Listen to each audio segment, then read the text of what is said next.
Hello friend, આજના વિડીયોમાં તમારું બધાનું હાર્દિક સ્વાગત છે।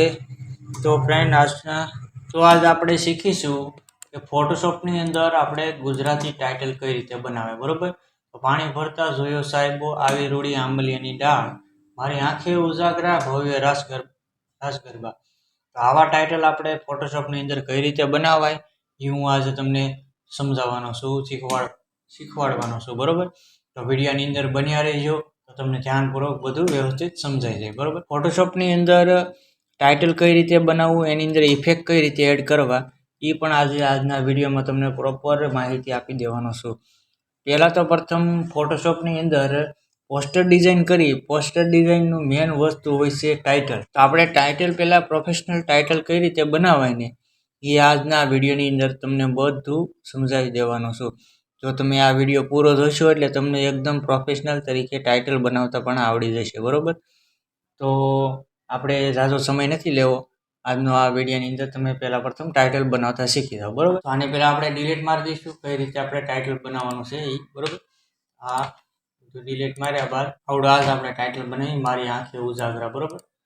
તો આ ટાઇટલ આપણે કઈ રીતે બનાવવાનું છે ને એ હું તમને કહું કે આપણે પહેલાં તો કોઈ પણ ગુજરાતી ફોન્ટ એડ કરવાનો છે। આની થોડીક આપણે સાઈઝ અહીંથી વધારી દઈશું, 72ની કરી દઈશું, લખીશું મારી આંખે ઉજાગરા। તમે બધું વ્યવસ્થિત રીતે કરશો તો પણ મારા ખાલી તમને આ સમજાવવા પૂરતી જ આ વિડીયો બનાવ્યો છે, તો તમે તમારી રીતે નિરાંતે બનાવી કરજો એટલે ટાઇટલ એકદમ સારું જ બનશે, બરાબર। ત્રણેય ફાઇલને આપણે સિલેક્ટ કરીને કંટ્રોલ ટીથી મોટી કરીશું, કઈ રીતે કરાય એ જુઓ, આ રીતે, બરાબર। એન્ટર આપી દઈશું।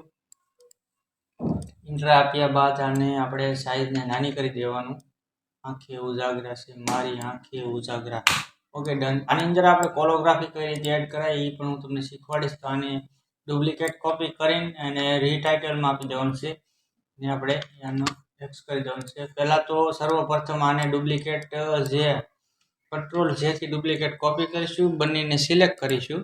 સિલેક્ટ કર્યા બાદ આપણે કંટ્રોલ એથી આપણે એને મર્જ કરી દેવાની છે। મર્જ કર્યા બાદ આપણે આને આ ફાઇલને અહીંથી ડિલીટ મારી દેવાની છે, એટલે આ એક કોલોગ્રાફી ટાઈપની આપણે પીએનજી બની ગઈ છે, બરોબર।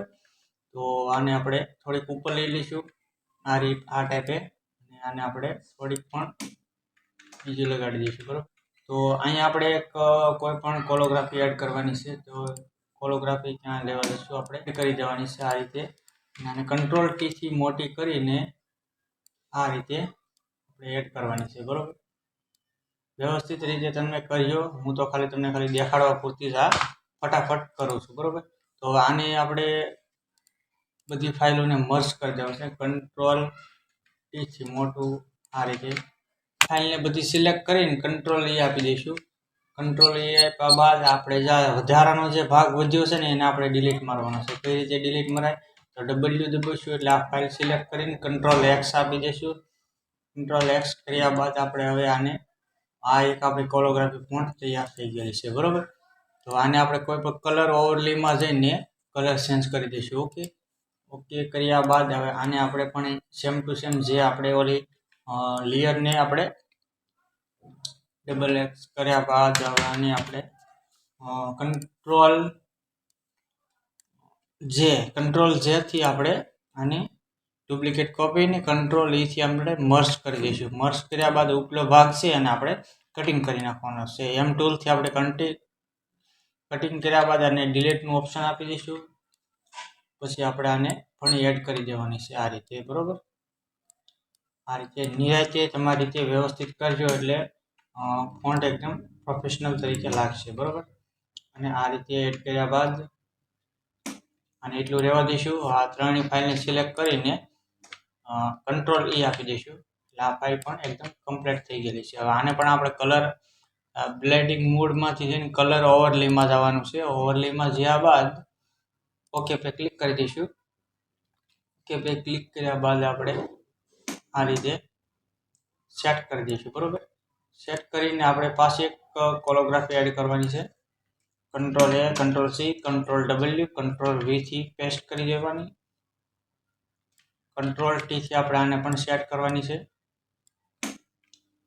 તો બસ આ જ રીતે પોસ્ટર ડિઝાઇનની અંદર આપણે ટાઇટલ બનાવતા તમે શીખી જાણીશું કે આ બસ આ રીતે કંટ્રોલ ટીથી આપણે એને સેજ મોટી કરીને આને પણ આપણે સેમ ટુ સેમ નીચે એડ કરી દેવાની છે. ટી આપી દઈશું, કંટ્રોલ ડી, કંટ્રોલ જેથી આપણે ડુપ્લિકેટ કોપી કરીશું. ડુપ્લિકેટ કોપી કરી કંટ્રોલ ઈ આપણે આપી દેવાનું છે, બરોબર. આને પણ આપણે ડુપ્લિકેટ ડુપ્લિકેટ કરીને કટિંગ કરી નાખવાની છે આ રીતે, બરોબર. આને આપણે અહીંયા એડ કરી દેવાની છે આ રીતે.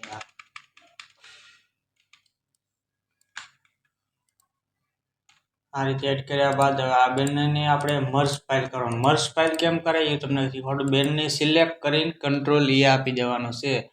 સિલેક્ટ કર્યા બાદ જે આ વધારાનો જે પાર્ટ પડ્યો છે ને એને આપણે ડિલીટ મારવાનો છે. ડબલ્યુ તમે દબાવશો એટલે મર્જ સિલેક્શન ટૂલ આવી જાય. સિલેક્શન ટૂલ કર્યા બાદ આપણે કંટ્રોલ એક્સ આપી દેવાનું છે એટલે આ ફાઇલ ડિલીટ થઈ જાય, બરોબર. હવે આની અંદર આપણે એનો કલર આપણે એડ કરવાનો છે. બીજાની અંદર કોઈ પણ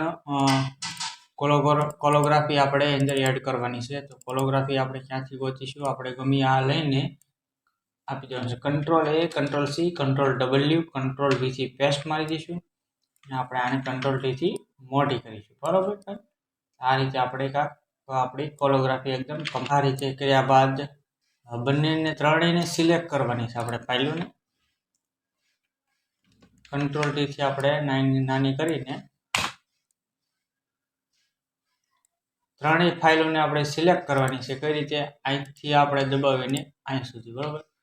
સિલેક્ટ કર્યા બાદ કંટ્રોલ ઈ આપી દેવાનું છે. હવે કંટ્રોલ ઈ આપ્યા બાદ હવે આની નીચેની અંદર આપણે કોઈ પણ કલર ઇફેક્ટ અંદર એડ કરવાનો છે. કલર ઇફેક્ટ એડ કઈ રીતે કરાય ને એ હું તમને શીખવાડું.